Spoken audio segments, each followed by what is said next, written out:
Oh, Cool. look at that. Oh, that's nice. Well, look at that. Look at that. Hey? Okay. I had to break the ice. All right, we're back. Well, it's happened again. This happened on Tuesday, and we know it was really hot that day. Hot car. Joining us live in the Alert Center. How long did you last in a hot car? Facts that the heat index that day was 105 degrees. Hot car. We don't yet know about a potential third suspect who was seen speeding away from federal agents at the scene. The whole thing had been a mystery to neighbors. Hot car. This is not an accident. This is pure negligence. Really, mostly about like Hamstone Academy, I think, and stuff like that. Just like Funny things. which is kind of I am so ready. yeah. We were talking I am about like so fake ready. ads or My real mom's ads. on it. That would be so cool. My mom thinks it's real. Yeah, I'm saying it's serious. My mom goes, Cindy, what's up with this Hamstone Academy? Does he really think he can pull that off? Okay, and I'm just sitting there. There's people that actually are loving it. It's like, yes, and that's what we need. We get a bunch of them. Yeah. And then, We can pull it off. The commercials Look. are going to come, the testimonies. There's no reason we can't pull it off because all it is like a workshop, basically. And it can be online or otherwise. Yeah. Like, and it's just They about don't know, how to but be a as better soon as they parent log instead of into our like show, sending your kid away. That's all. correct, yeah. Don't send the kids away. Send the parents away. Right, and it can be Most very of the time, expensive too. It was the parents that I wasn't fucked up as a kid. My parents were fucked up as a kid. Okay, so what they have to do, they got to go away. Okay, let them go to that blackout because Right. the kids are going to be kids, Right. no matter what. Right. Yep. We have Just like my grandkids now. we have that 360 So- wraparound thing that we're talking about where we send the parents away and our team kind of handles the kid part. And then 6 weeks later the parents come home and the kids are fine and the parents have a better understanding of the kids. Yep. That's it. Correct. I mean, it's pretty And simple. I And he charged like $10,000 for the 6 idea of weeks. it down the line, For real. and even if Yeah. okay, Yeah. I know one big question. I. People are going to say, "Well, I got to work. I got to pay my bills." Well, you know what? We got that covered. What are your bills for the month? Let's factor all this in. We may get them people that like the program so much that rich lady that her husband just died. Oh, I'll sponsor some families. Sure. Okay, here's your And month's bills paid. I like it, and I like and I want to I want the idea to remain for profit. There's no nonprofit Yes, involved. I agree. Because we know how that goes. Like Yeah. and but yeah, and then just encourage people to do this instead of sending your kid away. But who takes here? It gets back to this again, Mark. Who does that? Who actually right out the gate says, "Oh, we're for profit. We're doing this for profit"? No. I'm actually the next time I see a parent post on Reddit Troubled Teens, talking about how they're going to send their kid away, I'm going to post that video to them. I'm going to post that Hamstone info Academy. to them. Yeah. Oh yeah. Well, Oh Not yeah. the kids. and The Absolutely. kids are watching us. The kids are looking at you, me. They're growing. They're learning that. And the fathers are always like, well, he never wants to do anything. Well, why don't you pick he likes to play football, and every time he asks you, you're sitting on the couch drinking beer, doing but you think your kid's the problem, right? No, you're really the problem. You should be out in the yard throwing a football with your kid. Sure. Well, all my dads were that way. All of them. Right. Right, but they shouldn't be sending their kids away just because they think that they're bored. Right. Like, Right. what kind of answer is that to sending somebody away? Right. So Hey, Marcus, it's like me sending Adrian away. Yeah. I would not want to impose Adrian on anybody else. Like No. that would no. See, that's the other thing He too. is our Hamstone Academy poster kid. Like, you want a challenge? You make it through the Adrian challenge, you graduate. What? That's it, Marcus. You go through the program. To get out of the program, you got to get through the Adrian challenge. Right. And nobody he'd be knows perfect. the Adrian challenge, but me and you. And Adrian's standing right here. Hey, so I sent in the chat There he is. the Hamstone prospectus. If you want to, I don't know if you want to look at it or whatever, because I kind of want to go through it. Yeah. So I don't know if I pulled it up. Definitely. So Go through it. because there is actually, it's funny because there is actually some genuine interest in doing something along these lines, like taking the parent, and maybe it's not even taking him away. That might be, not exactly feasible, like to remove, the parent, but some kind of seminar program to teach the parent that it's okay that the kid is being a kid. Like, that's cool. Like, if there are interventions that need to happen, we can figure that stuff out. But definitely, you're not going to send your kid away somewhere else because look, we're strangers here saying we have some idea about how to manage this general situations between parents and teenagers. The benefit is that you're still there, the kid's still there, rather than sending your kid away to strangers who basically are going to impose a total blackout on any information about what's really going on there. Like, Marcus, I requested access to that doc. Can you allow me access? Oh. Okay. Oh. Okay, here we go. You should be okay now. Okay, thank you. I think so. Go again, then. Oh, there we go. Yeah, right. I'm in. Hamstone Academy. It's like transformative parental empowerment. Oh, man. So I guess I'll read the introduction. Welcome to Hamstone Academy, where we redefine the very fabric of parenting. This isn't just a school, it's a sanctuary for parents navigating the tumultuous journey of raising teenagers. Sometimes it's you. You're the problem. It's time to let the kid be a kid. At Hamstone, we go beyond the ordinary, offering life-changing programs that promise a revolution in your parenting style. Yes. Yes. I mean, oh, yeah. That sounds good. That sounds good. It really does. Right. Absolutely. And then it goes on, the Academy vision, what we're trying to put out to the world. Imagine a world where parents confidently navigate the complexities of raising teenagers, armed with the resilience, humor, and profound understanding. That's the vision of Hamstone Academy. We aim to transform the troubled parent paradigm into an empowered, informed, and snarkily resilient community. Enroll with us and be a part of a movement that's changing the dynamic of contemporary parenting. So there's a few things in this that I think are important. The snarky resilience, which I think is often missing in parenting. The idea that you can kind of laugh stuff off, or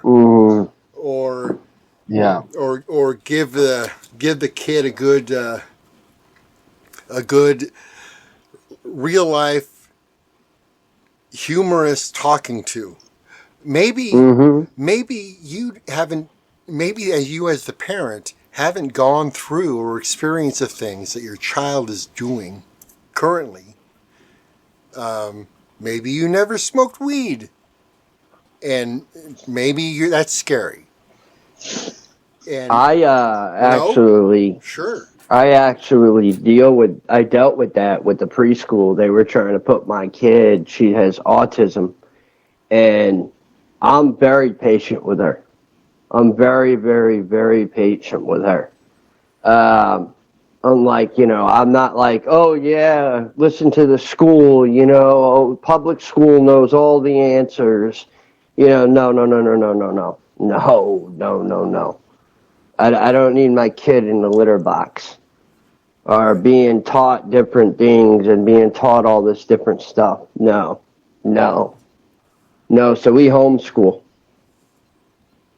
Well, okay. Good for you. Good. And that's how that's going to stay, because I don't want to go to jail.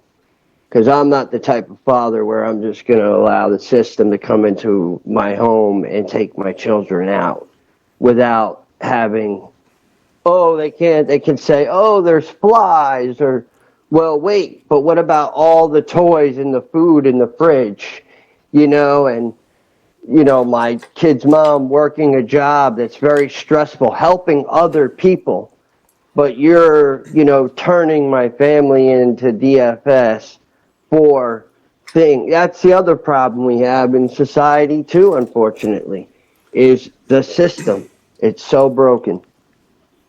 It's true. It's so broken. There's no, I'm for neither side. I just stay in the middle. Right. That's it. I have to. So it's like they make too much out of nothing. That makes sense. So we go on with the Hamstone Academy philosophy, and what it states is that our philosophy centers on acknowledging the inherent challenges of parenting teenagers and kids of any age. We just we don't just embrace the chaos, we embrace it. So you want to gain an understanding that things aren't going to necessarily be the way you want them to be.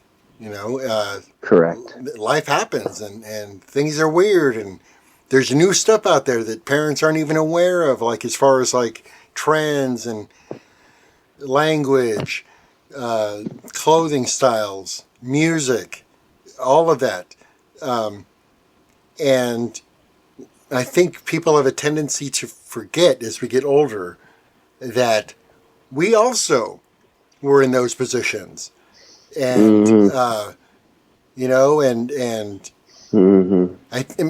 perhaps in a lot of cases, the parents who choose to send their kids away, they're either ignorant of, youth culture, or they got into trouble themselves in some fashion and are saying, well, I'm not going to let my kid have to go through that, so I'm going to send them away to a place that tells me that will fix whatever issue that I think is apparent.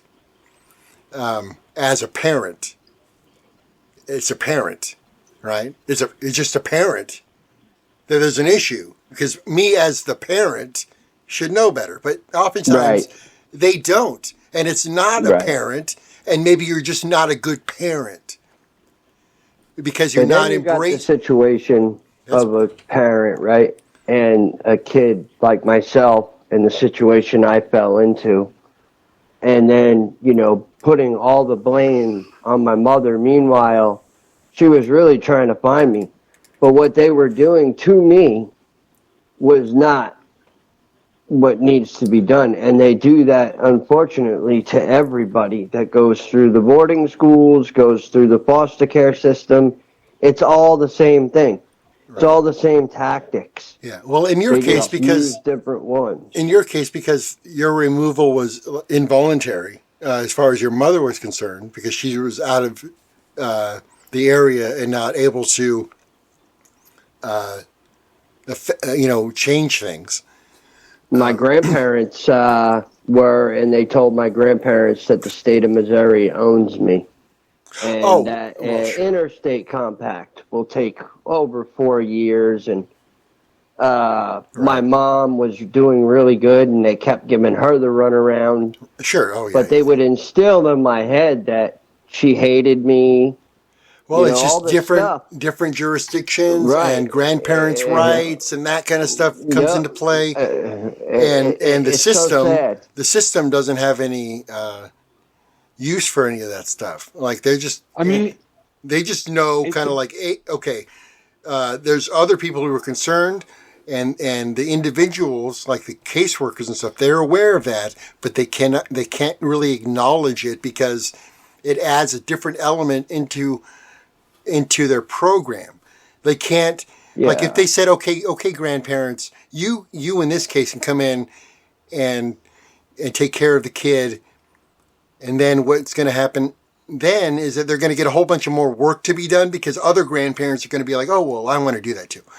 So they're not really allowed is kind of the part of the issue about how that side of things, the foster care system and removing kids rather than having the parents or the people in custody choosing to send their kids away. It's a little bit different, but you're right. You're right, but the outcomes are very much the same. Saying you're troubled. That's what the sheriff said to me. He said your grandparents don't want you. You're troubled. But then I find out in almost my 30s that wasn't the truth. My grandfather kneeled over on me, and he said to me, he said, "You know what, grandson?" He's like, "Listen, you know I wanted you that night your dad was, taken out of your life. But the sheriff told me that they owned you, the system, and there was nothing I could do. Well, he was going to pay for a plane ticket, everything. My grandfather was a vice president of Local 1298 Road Working Union. He was a very good man. He was wealthy. He had, things, but one thing about him is he taught me that, you don't get things for free. You have to work for those things. Even though he had a wad full of money, he taught, how you're supposed to live in life. And he taught me that I have to get a job. And that's why today I work. I've been out of work because my boss messed his back up, and I do flooring. So that's oh man. All right. That's a job, man. Yeah, it is. Flooring. But I have two kids that need to be raised, and well, it sounds like you're doing it. It sounds like you're doing it. I mean, you're doing it. Yeah. Yeah, I still deal with the trauma and everything, but it's like I can't, keep blaming the trauma. I got to figure out something else. Right. That's gonna kind of put it in another way. Sure. Like in a positive way of doing stuff like this, Hamstone Academy type stuff. Right. Let's get back into that. That's what we need to do. So then there's I want to say something because I want to say that at 13 I fell in love with running away, and I fell in love with the idea of being, living outside and the way people who lived outside. They weren't a part of, they weren't a part of, life as I knew it. They were a part of something else. They were dropping out, and they were relying on sort of, others who weren't dropping out to kind of take care of them in a way. And I kind of like that. And I don't know, what my parents could have done to stop that. Once I got it in me, I was going to run because I could go out there and enjoy that. And enjoy that kind of lifestyle. So I don't know if this would work, but I would have liked to have tried this. What would work? Hamstone. Oh well, the deal is that it's not about you anymore. See, that's the thing. It's about the parents. That's very true. So whether or not you had a fascination with running away or not, it would be the parents who would have to come to terms with that and understand how to deal with that, and then maybe even engage in running away with you or figuring out what that really means or what that need really is that you needed to satisfy. That kind of thing. Where the parent can come back and say, "Oh, let's go! Let's go! We're going to run away." Yeah. And Totally. So there are these things that were, and they still go on. They're seminars, and it's basically these troubled teen seminars where they get a room full of kids and oftentimes parents as well. It depends kind of on what kind of seminar it is and what they're trying to impart. But, it's a lot of, oftentimes a lot of it like attack therapy where they get a kid up there on his own and have everyone else in the room kind of tell the kid up front like why he's no good and all that kind of stuff.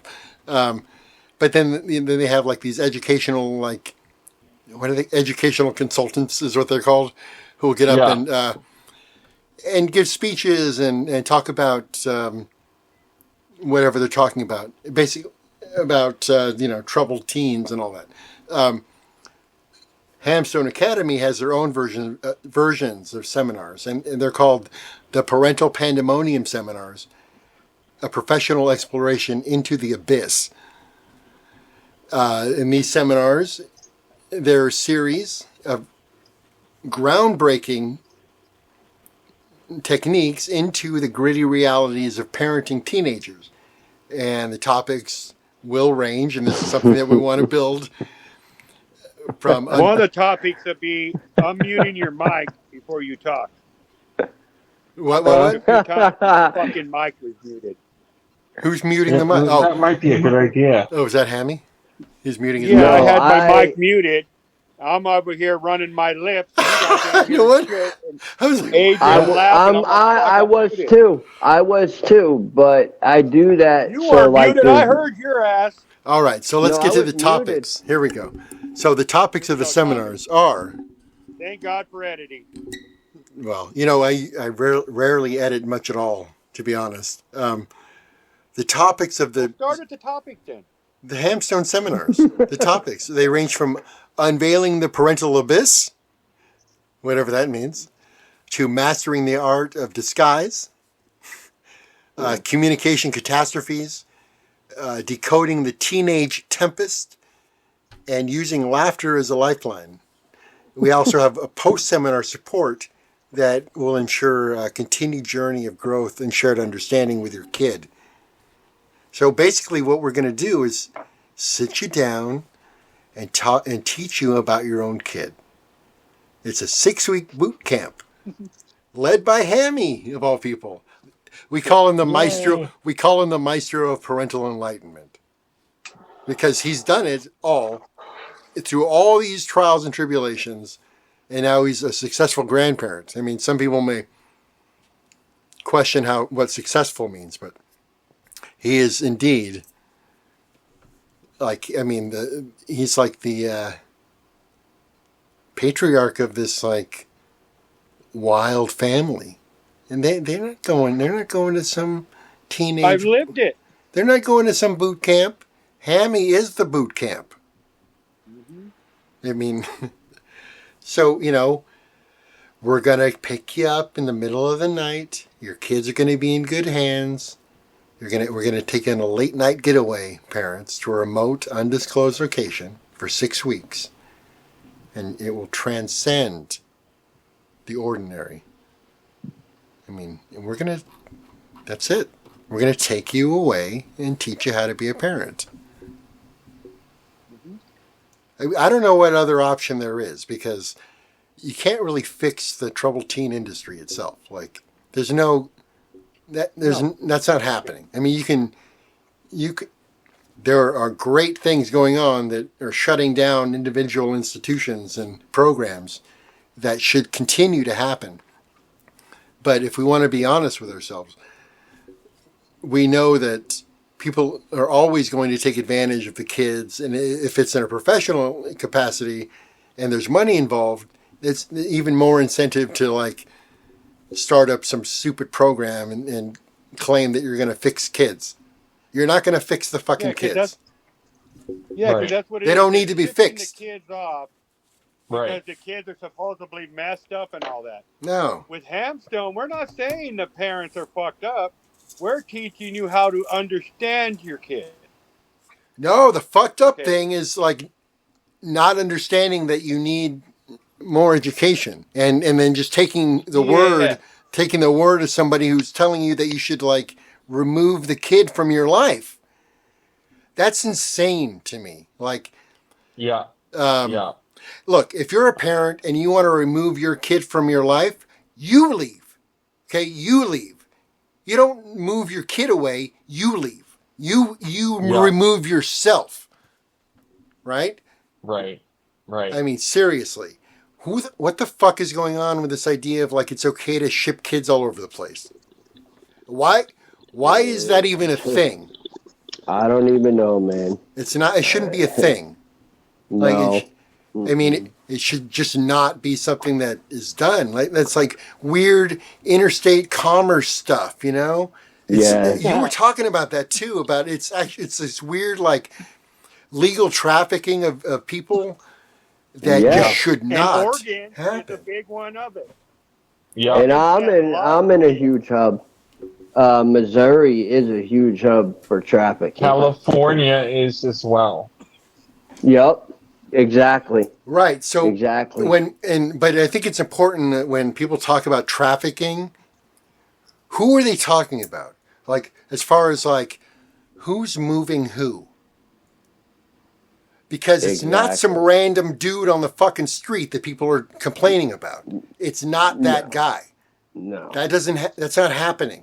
In fact, the people that claim that are oftentimes involved in some really like shady business of their own. Like, because they're thinking, if you're thinking about abducting kids off the street and you're claiming that some other person is doing that, I'd be very wary of you. Correct. Like, seriously. Like, why are you thinking about girls' dicks, dude? Like, you're like, I don't want those trans kids and women's or girls' sports. Nobody gives a fuck about women's sports. So why are you thinking about women's sports and then also thinking about some trans kid? That's just like a huge red flag that's even on your mind. Like the idea that you're agreeing to some agency or company that says, "Oh, we're going to take your kid away." Like what? Like, do you know what goes on in those places? Why the hell would you send your kid there? Right. Don't do that. Don't do that. Now, in the beginning part of me coming back into the community from having a really bad manic episode, right? Like, it was bad. It was horrible. I called David Keck names. I did, I said some really, really foul stuff. Now, this time around, because I'm working with a therapist, it was a little bit different. I mean, I still came out because I was molested by a gay man at 10 years old, or he was a gay kid, and he would tell me, come to the house and, I'll buy you Jordan sneakers and, I'll buy you all this stuff. And he would just sit there and, do whatever he had to do with me. He'd have it with me and then tell me in the end, you whisper in my ear, you say anything, you'll end up in a hospital. And I didn't tell my mom that till a couple of I think like about 6 months ago. Yeah, but I do want to say, Rocko, that wasn't a gay man. A gay man is into adult men. A pedophile is into molesting kids. Right, but There's I didn't know that at that time. No, I understand that. I was just, I was just being brainwashed. Yeah, of course. Because I was always like that kid that just, I did exactly what I wanted to do, even before I ended up in foster care. Funny saying, I got threatened to be sent to Provo a couple of times. but that was my mom's boyfriend. And my mom seemed to always look out for me. And when she looked into it and found out how they would come in the middle of the night, she was like, oh, hell no. Oh, absolutely not. I'm not going to sit there and tell my son I had to allow them to legally kidnap you. She's like, absolutely not. And, you know, we had a home shut down that I was in before I got out of the foster care system here in Independence, Missouri. So I am somewhat a target in the court system because they were taking my father's money and using it because I was getting pension Social Security because he left his pension because he worked for all them years he paid into Social Security. And I got it as survivor benefits. And I didn't see any of that money.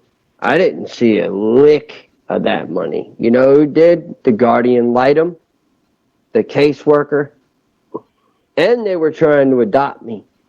And Bill Clinton signed a deal at one point if whoever adopts in whatever state, you know, will get what is called a bonus check. Schaefer talks about it. Right. And she's no longer here. So. Hey, you guys, I have to go. I'm really sorry. Okay. I gotta get ready for a parade. Oh, that's right. Parade? Yeah. Oh, it's we have the yearly Timber Truckers Parade. Oh, awesome. It's also the... it's all Christmas. They get the trucks and trolleys and people to decorate with Christmas lights. There's free chili and hot chocolate up and down the street. Starts in Riddle, Oregon on Main Street and then runs all the way to Myrtle Creek, which is like, I don't know, like 8 miles, 10 miles. It's a 10-mile parade. It goes the whole track. And then at the end of it, in Myrtle Creek, all the participants park their floats and everybody can walk around them and look at them and stuff. Cool. Nice. It looks like the weather is clearing up too. It's nice. Well, it's going to happen. What happens is the parade will get there. You know, it's going to get cold and stuff. As soon as the parade's over, it'll probably start downpouring. Right. It's just the way Oregon is. If you don't like the weather, wait 5 minutes. Right. If you're Alexei, get the hell out of there because it's too cold. Weather in one day. Yeah, you can have. Hey man, I'm moving. One day. I'm moving up to northern Washington by Canada border. I'm going to be freezing. You are? Really? Yeah. Your balls are going to suck up into your body. Yeah. Yep. You're not going to have no nuts left. They're going to be up in your gut. Well, you're going to have to stop. Up there. I know what happens with fat boys when it gets cold. Yeah. You're going to have to stop by and see. You have to stop along the way and say hi to Aubrey. Yeah, I mean, I'll try. I'll try and make a stop there. But I probably most likely on the way back down will do that. Well, she might. I'm going to try and work. I'm going to work on a farm in Northern Cal. Oh, right on. Hopefully in like March or so. All right. Well, she might just juggle her way down there. In Canada, I found out all we need is a driver's license to get over and back. Oh, is that right? Have all that fancy passport. Oh, really? Yep. That's cool. Yep, that's all we need. Oh, nice. We're going to stay longer than 6 months, then we got to have a passport. Gotcha. Interesting. I'll That means I can go across too. I'm bringing this magic drum, and I'll be gone in 2 days. There you go. See, that's another story itself, the magic drum. Oh. All right, I got to go, guys. All right, love you. Okay. Bye. Bye. I guess as we call that a show too then. Yeah, it's about... Rocko keeps depressing me. We get going on a good vibe. Well, I know he keeps telling the truth. I know. Hey, man, that's one thing about me. Wrong hole. You fuck. No, but hey, you want me to start looking at property out here? We could do it in Missouri. What do you mean by property? For the, Stone? Your program. Oh, Hamstone. Hamstone, and we have a great big property and get it all mapped out. Tell us this is where the whales are. This is where the roads are going to be. Get on Start mapping that bitch out. Sure. Hey, Well, look, man, start fundraising. That's it. We could start a fundraiser and see The how many Hamstone people. music tour. Yeah. Yep. Get all these Yep. big acts to jump online to support Hamstone, and we got this like Yeah. they did in Rogue River, the Rogue Fest. Be the Hamstone Fest. hey, you never know. That's But right. the more like infrastructure you have, on paper, the better it looks. Like Correct, yeah. Yeah. you say, oh well, no, we have the whole thing all laid out right here. We're not telling you that this is bad or nothing, but hey, we can help you make it even better. Well, here, dude, here's the paper. You make it better. Move on with it. Right. So, Well, that's the way we like to do things. We just kind of, build it piece by piece, and then eventually you come up with something. And you're like, oh, and then other people take notice. yeah, it's like with cotton candy when Adrian started with cotton candy. Right. It was a thing. Then everybody, we just step back, and it's good just to watch. It's like, you know what? We started this shit. Tapping again. This happened on Tuesday, and we know it was really hot that day. Hot car. Joining us live in the Alert Center. How long did you last in a hot car? Facts that the heat index that day was 105 degrees. Hot car. We don't yet know about a potential third suspect who was seen speeding away from federal agents at the scene. The whole thing had been a mystery to neighbors. Hot car. This is not an accident. This is pure negligence.